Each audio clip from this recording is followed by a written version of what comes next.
Welcome to another video. Nandito pa rin tayo sa Cebu and this time magde-day tour tayo. So nag-hire kami ng private transfer to take us to Sirao Garden, Temple of Leia, and Little Kyoto. Game na? Okay, so nandito na tayo. Ang first stop natin yung Sirao Garden. So sikat siya kasi nga madami mga bulaklak-bulaklak dito. It's currently 8:54. So parang mga 1 hour from IT Park, no? Less than. Almost mga 50 minutes. So sige, mga ganon. So mostly mga for hire cars yung ganon. Walang mga public transpo or pwede sigurong mag-hire talaga kayo. So yung regular niya is 120 na entrance. Pag seniors, mga seniors natin is 100 lang. So tanawin na lang natin kung anong meron dito. Tapos papakita namin sa inyo kung worth it ba yung 100 pesos niya dito. Ay, 120 pala. Let's go!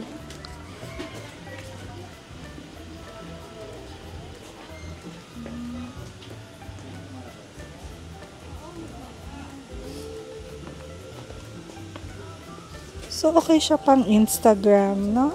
Oo. Ay, may mga flowers. Sunflowers. Ay, ang daming sunflower. Tabi-tabi. Tabi-tabi. Hindi na wala yung tabi-tabi po natin. Oo nga. Sunflower. Madami siya mga bulaklak. Sa mga seniors natin, stair siya. So, Oo. yeah, medyo mga Kapit-kapit lang. Ay, maganda dito sa part na to, yung may mga windmill. Ang dami ring butterfly. Ayan. Parang parati siyang parang picture taking. Parang alam mo yung pinuntahan natin sa Dubai na Miracle Garden. Pero syempre mas maganda yung sa Dubai, 'di ba? Mas maganda yung pagkakaayos nila dito. Pero halos ganun yung concept niya. Flower garden. May mga pine tree pa.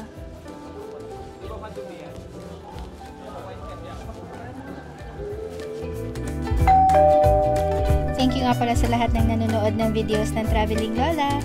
If you like our video, don't forget to subscribe to our channel to help our channel grow. You can also share our videos to your family and friends if they like food and travel videos, especially if they travel with senior citizens. Sirao Garden, often called as Little Amsterdam of Cebu, is a vibrant hillside garden located about 17 kilometers from Cebu City.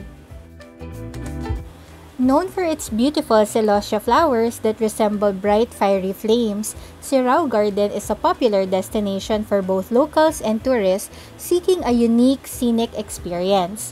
The garden features an array of colorful blooms with celosias, sunflowers, and other vibrant flowers that make it an ideal spot for photography.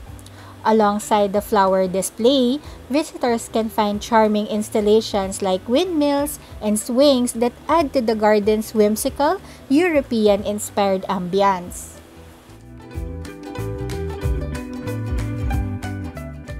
Sirao Garden is an especially beautiful retreat during the blooming season, offering visitors an escape into nature and panoramic views of Cebu countryside.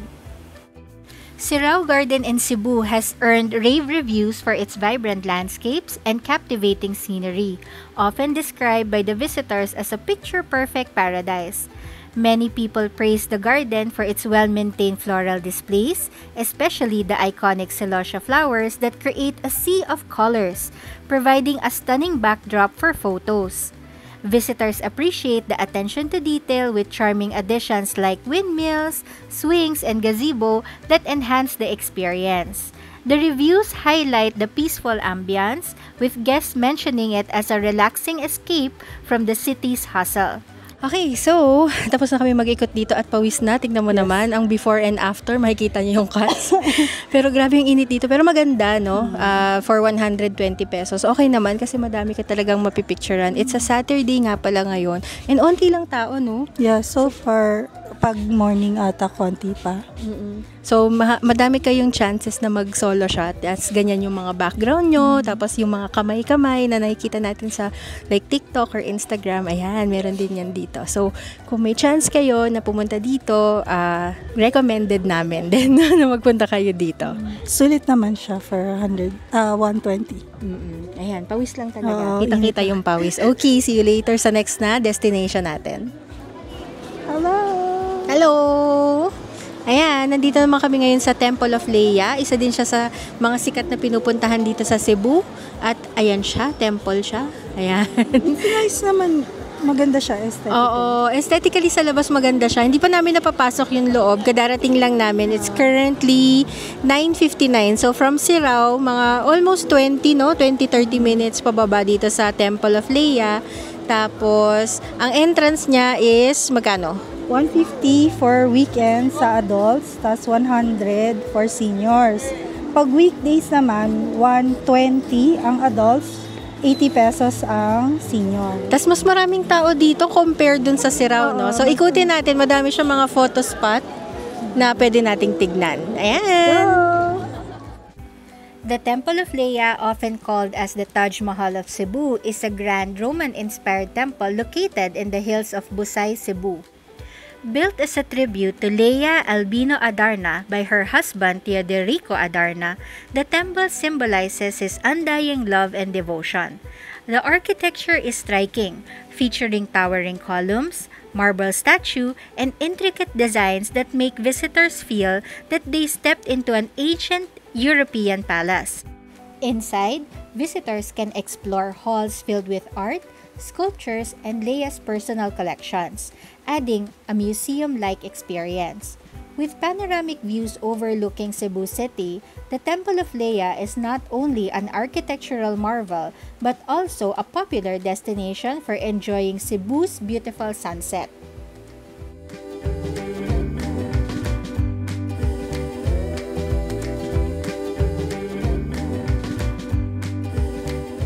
Hello! Nandito kami ngayon sa Temple of Leia. Magtutur kami dito. Yan ang mga entrance nito. Maraming nagpapapicture.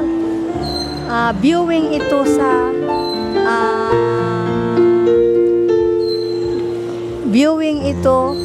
sa overlooking ng Cebu.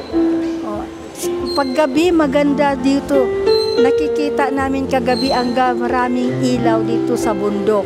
Ngayon, kung gabi lang sana ngayon dito, makita mo din ang view sana sa baba na overlooking sa buong Cebu.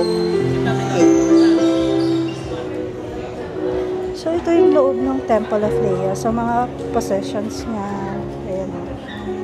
Photos. Sala-sala.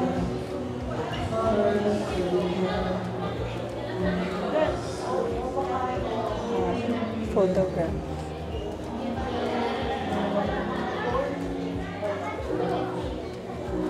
Photograph. Tsaka vase. Mahilig sila sa vase. Tsaka figurines.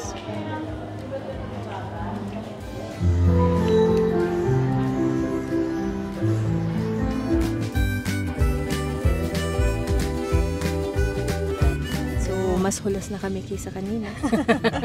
Mainit kasi. So, katatapos lang natin dito sa Temple of Leia. Saglit lang siya. Mainit siya kasi hindi naman air-conditioned yung area. Marami ring tao. Mas maraming tao dito kaysa sa sa Sirao. I think baka hapon yung nila doon. Ayan, so mas maraming ng tao sa Sirao. Baka mas Hindi, mas maraming tao dito. Oo, mas maraming tao dito. Sorry. Ang init kasi, grabe. Init. Grabe init. Grabe. Actually, pwede ka umikot sa loob, pero hindi na kami umikot kasi hindi naman para sa malaman na namin yung no? Wala, parang puro vase, mga cabinet. mga old stuff. Pero kung if Tsaka you're interested, photos, if you're interested dun sa mga yon, pwede nyo naman silang tingnan. Pero sa amin kasi hindi naman kami, more of the view lang. No? Maganda naman yung view maganda niya. yung view niya. Aesthetically, siguro maganda rin okay siya pag gabi. Or if meron kita ba dyan yung sunset or sunrise. Okay naman. So, ano masasabi mo sa 150 pesos? Pwede na rin. I mean, it's... Ako para sa akin, sana mas mababa. Oo. Kasi wala ka naman ibang makita eh. Parang yun lang, yung harap lang. So, ayun. Pero maganda siya picturean naman. So, maganda siya sa picture at sa video. Sa sasakyan kami. Oo, sa sasakyan na kami. Ang init kasi. So, sobrang bilis lang namin doon. Parang, ganun din, mga almost 30 minutes yung tinagal namin doon. So, siguro pag magbabudget kayo ng oras sa bawat destination, siguro 30 minutes, more than enough for you to take so many photos. Ayan. So, pupunta naman kami sa next destination namin. Kita tayo!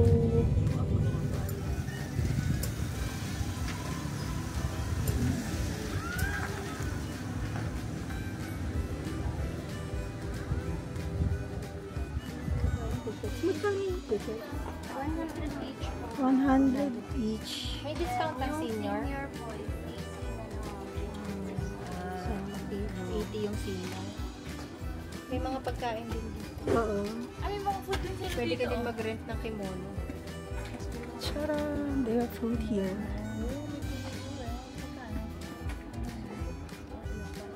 So, nandito tayo sa Little Kyoto. Pwede rin naman mag-rent ng kimono. Rent is for 150 per hour with additional charge if return late. So, ayan. Kung gusto nyo mag-picture ng naka-dress ng yukata, you can do that.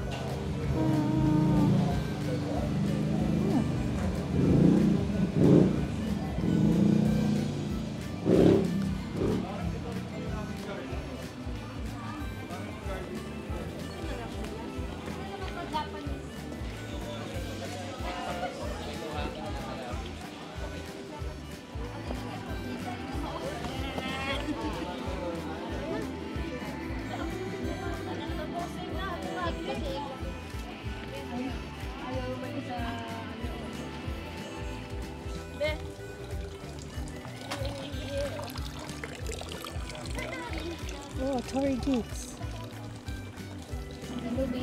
So meron mga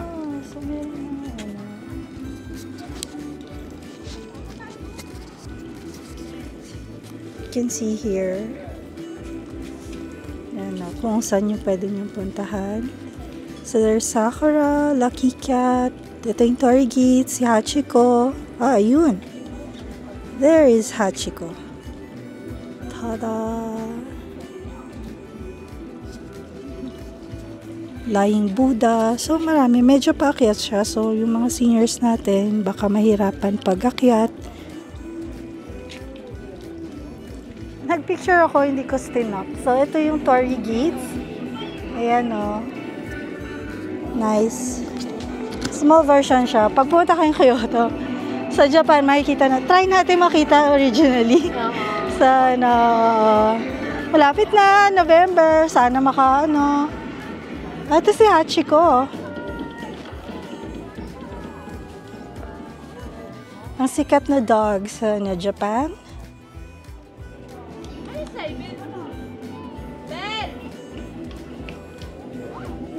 Ito mga cats, yung Lucky Cat. Himasin kaya natin. Yes, super init kasi it's almost 12, like it's 11. So, technically, kaming dalawa na lang ni Helga ang natira. Hanggang dun lang sila sa entrance kasi ayaw na nila umakyat.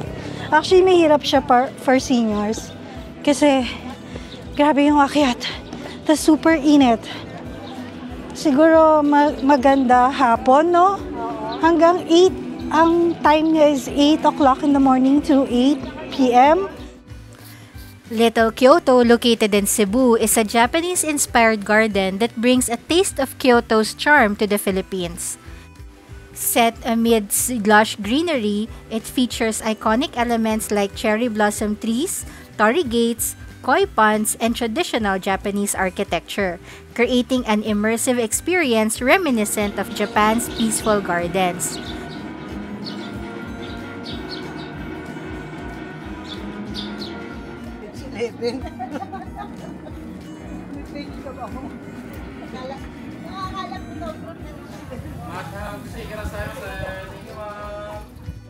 At syempre, pagkatapos namin mag-ikot, nagutom na kami. So it's time to have lunch. Nagpunta kami dito sa Lasa. It's one of the overlooking restaurants located malapit sa Temple of Leia.